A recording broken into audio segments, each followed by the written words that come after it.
Hello everyone.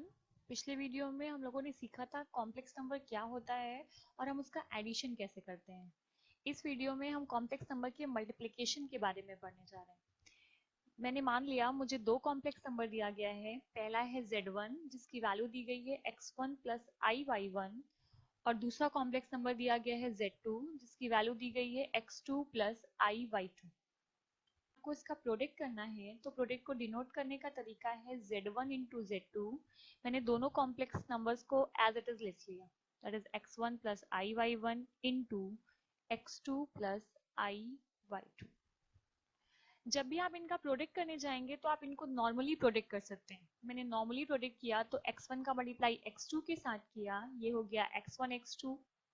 फिर मैंने x1 का मल्टीप्लाई IY2 के साथ किया, this is equals to I x1y2 plus, अब मैं IY1 पे आती हूँ। IY1 का मल्टीप्लाई मैंने x2 के साथ किया, this is I x2y1 plus y1 का IY2 के साथ किया तो I स्क्वायर y1 y2। मैंने आपको स्टार्टिंग में बताया था कि I की वैल्यू हमेशा अंडर रूट -1 के बराबर होती है।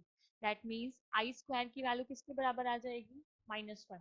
जहां पे भी आपको I स्क्वायर मिला है उसकी जगह पे आप क्या पुट कर सकते हैं? -1। हम -1 पुट करते हैं, this is equals to x1 into x2 plus, यहाँ पे मैंने I बाहर कॉमन ले लिया तो ये हो गया x1y2 प्लस x2y1 प्लस आई स्क्वायर की जगह पे रखा -1, ये हो गया y1y2। अब हम रियल पार्ट को एक साथ अरेंज करते हैं तो ये हो जाएगा x1 into x2 minus y1 into y2, this is a real part, plus I x1y2 plus x2y1। This is the product of two complex number Z1 and Z2। इसको थोड़ा इजी वे में समझते हैं। मैंने कहा अगर मुझे कॉम्प्लेक्स नंबर को मल्टीप्लाई करना था तो मैंने कुछ ऐसा उसको लिखा, Z1 into Z2 is equals to x1 plus IY1 into x2 plus IY2। That means हम लॉजिक पढ़ते हैं कि अगर मुझे डायरेक्ट मल्टीप्लाई करना है तो क्या करते हैं। जब भी आपको दो कॉम्प्लेक्स नंबर को डायरेक्ट मल्टीप्लाई करना है तो उसके अकॉर्डिंग रियल पार्ट को रियल पार्ट के साथ मल्टीप्लाई कीजिए, that is x1 into x2। फिर माइनस साइन का यूज कीजिए और इमेजिनरी पार्ट को इमेजिनरी पार्ट के साथ, तो आपको मिलेगा y1 into y2 plus I को लिखिए रियल पार्ट को इमेजिनरी पार्ट के साथ, x1 y2 प्लस y1 को x2 के साथ, तो ये हो जाएगा x2 y1। इसके थ्रू आप डायरेक्ट दो कॉम्प्लेक्स नंबर को मल्टीप्लाई कर सकते हैं। अदरवाइज अगर आपको ये रूल नहीं भी याद रहेगा तो ये जो हम लोगों ने पूरा प्रोसेस पढ़ा है आप उसके थ्रू भी कॉम्प्लेक्स नंबर का मल्टीप्लिकेशन कर सकते हैं। एक एग्जांपल के थ्रू इसको और अच्छे से एक्सप्लेन करते हैं। मैंने पहला कॉम्प्लेक्स नंबर लिया Z1 जिसकी वैल्यू लिया मैंने 5 प्लस 4i और दूसरा कॉम्प्लेक्स नंबर लिया Z2 जिसकी वैल्यू हमें दी गई है 3 plus 2i। Z1 into Z2 is equals to 5 plus 4i into 3 plus 2i। पहले मैं डायरेक्ट मल्टीप्लाई करके दिखाती हूँ, फिर आपको पूरा प्रोसेस के थ्रू मल्टीप्लाई करके दिखाऊंगी। रियल पार्ट का मल्टीप्लाई मैंने रियल पार्ट के साथ किया तो 5 का जब 3 के साथ मल्टीप्लाई होगा तो this is equals to 50। Minus sign का यूज किया, इमेजिनरी पार्ट का इमेजिनरी के साथ किया तो 4 का 2 के साथ मल्टीप्लाई होगा तो 4 2 जा 8 प्लस I रियल पार्ट का मल्टीप्लाई नेक्स्ट वाले के इमेजिनरी पार्ट के साथ, 5 का मल्टीप्लाई मैंने 2 के साथ किया तो 5 2 जा 10 प्लस 4 का मल्टीप्लाई मैंने 3 के साथ किया तो ये हो गया 12। दिस इज इक्वल्स टू 15 में से 8 माइनस किया तो आया 7 प्लस 10 और 12 को ऐड किया तो 22i। This is the product of Z1 into Z2। पूरे प्रोसेस का यूज करके चेक करते हैं कि जो वैल्यू हमने निकाली हुई है क्या वो राइट है। फिर से मैंने लिखा Z1 into Z2 is equals to 5 plus 4i into 3 plus 2i। 5 का मल्टीप्लाई मैं 1 बाय 1 दोनों के साथ करूंगी तो 5 3 जा 15 प्लस 5 का मल्टीप्लाई जब 2i के साथ किया तो ये आ गया 10i प्लस 4i का मल्टीप्लाई मैंने 3 के साथ किया तो ये हो गया 12i, और 4i का मल्टीप्लाई मैंने 2i के साथ किया तो ये हो गया 8i स्क्वायर। हमें सिर्फ क्या ध्यान रखना है कि जहां पे भी i स्क्वायर होगा उसकी वैल्यू हम क्या पुट कर देंगे, उसकी जगह पे हम -1 पुट कर सकते हैं। तो this is equals to 15 as it is लिखा, 10i और 12i को ऐड किया तो 22i -8, क्योंकि मैंने आई स्क्वायर की जगह पे क्या लिखा हुआ है, -1। 15 में से 8 को माइनस किया तो ये हुआ 7 प्लस 22i। आप चेक कर सकते हैं यहाँ पे भी 7 प्लस 2i आया है, और जो हमने प्रीवियस में सॉल्व किया था वहां पे भी 7 प्लस 2i आया है। तो आपको अगर ये रूल समझ में आ रहा है तो आप इसके थ्रू कीजिए, और अगर आपको पूरा प्रोसेस यूज करना है तो आप वो भी कर सकते हैं। बट सिर्फ इसके लिए आपको ये ध्यान रखना होगा कि जहां पे भी आप आई स्क्वायर लिखते हैं उसकी वैल्यू हमेशा क्या होगी, -1। क्लियर है? फिर आगे बढ़ते हैं हम। जैसे हमें एडिशन की कुछ प्रॉपर्टीज दी गई थी, वैसे ही हमें मल्टीप्लिकेशन की भी प्रॉपर्टीज दी गई है। सबसे पहली प्रॉपर्टी हमें दी गई है कम्यूटेटिव प्रॉपर्टी।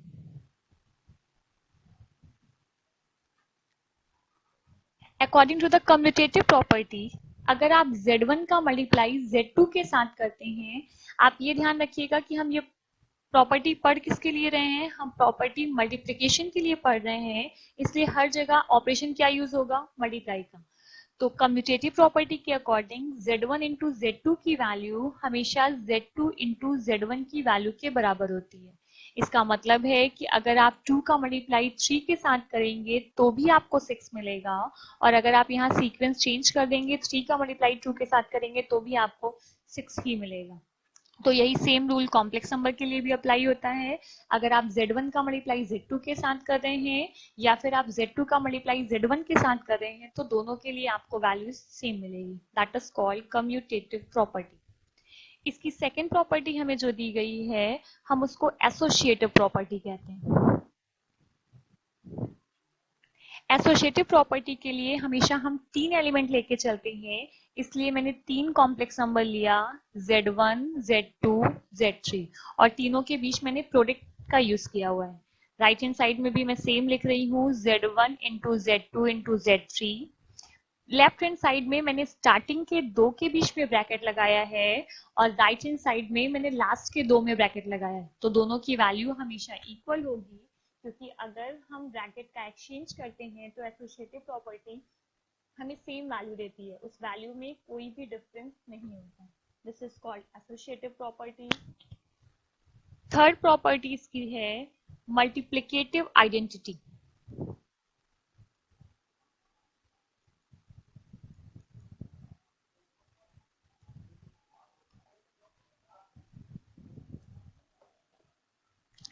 इसको समझने के लिए आप कुछ ऐसा समझ सकते हैं कि अगर मेरे पास कोई नंबर दिया गया है था 2, मुझसे कहा गया है कि 2 में आप किस नंबर का मल्टीप्लाई कीजिए कि आपको 2 ही मिले।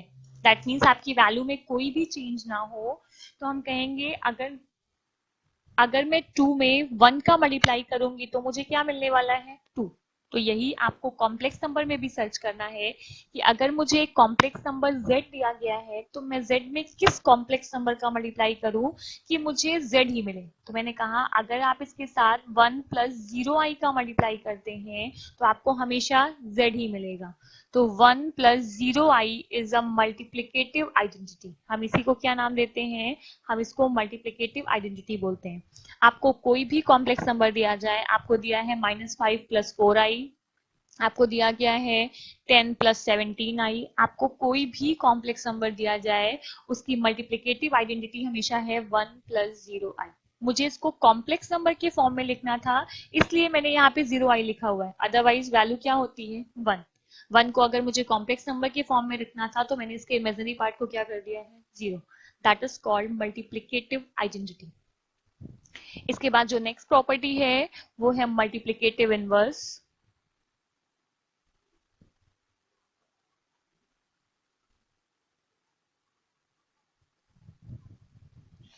मल्टीप्लिकेटिव इनवर्स के लिए फिर से हम एक बेसिक सी लॉजिक समझते हैं। अगर मुझे एक नंबर दिया गया था 5, आपसे कहा गया है आप 5 में किस नंबर का मल्टीप्लाई करेंगे कि आपको आउटपुट 1 मिल जाए।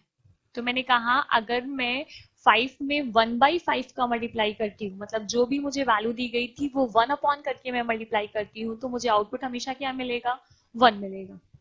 सेम यही कॉम्प्लेक्स नंबर में है कि अगर मुझे एक कॉम्प्लेक्स नंबर z दिया जाए, तो z पे मैं किस कॉम्प्लेक्स नंबर का मल्टीप्लाई करूं कि मुझे इसकी मल्टीप्लिकेटिव आइडेंटिटी मिल जाए, दैट इज मुझे 1 प्लस 0i मिल जाए। तो कहा गया है z में आप 1/z का मल्टीप्लाई करेंगे तो आपको क्या मिलेगा, हमेशा 1, और 1 का मतलब ही होता है 1 प्लस 0i। तो दैट मीन्स अगर मुझे कोई भी कॉम्प्लेक्स नंबर z दिया जाएगा और मुझसे इसका मल्टीप्लिकेटिव इनवर्स पूछा जाएगा, तो इसका मल्टीप्लिकेटिव इनवर्स हमेशा क्या होता है, 1/z, या फिर हम इसको z की पावर -1 भी लिख सकते हैं। अगर मुझे कॉम्प्लेक्स नंबर दिया गया था 3 + 2i, तो इसका मल्टीप्लिकेटिव इनवर्स क्या हो जाएगा, 1/3 + 2i। जो भी वैल्यू दिया जाए सिर्फ आप उसको 1 अपॉन में कर देंगे तो वो उसका मल्टीप्लिकेटिव इनवर्स हो जाएगा। सबसे लास्ट प्रॉपर्टी है मल्टीप्लिकेशन की, कैंसलेशन लॉ।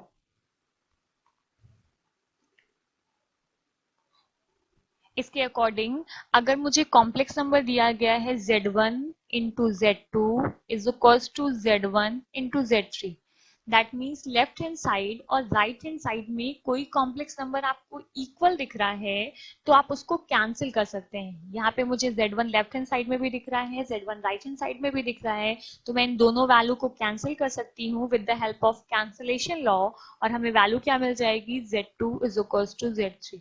इस प्रॉपर्टी को हम कैंसलेशन लॉ कहते हैं। अगर मैं वैल्यू लेफ्ट से कैंसिल कर रही हूँ, ये z1 लेफ्ट में दोनों के लिखा हुआ है, तो इसको लेफ्ट कैंसलेशन लॉ कहते हैं। बट अगर वैल्यू मुझे कुछ ये दिया जाए, मैंने अब की मुझे वैल्यू ये दी गई थी, मैंने वैल्यू अब की बार राइट हैंड साइड से कैंसिल की, तो हम इसको राइट कैंसलेशन लॉ कहते हैं। सो आज की वीडियो में हम इतना ही रखते हैं, नेक्स्ट वीडियो में इसके आगे कंटिन्यू करेंगे। Thank you everyone.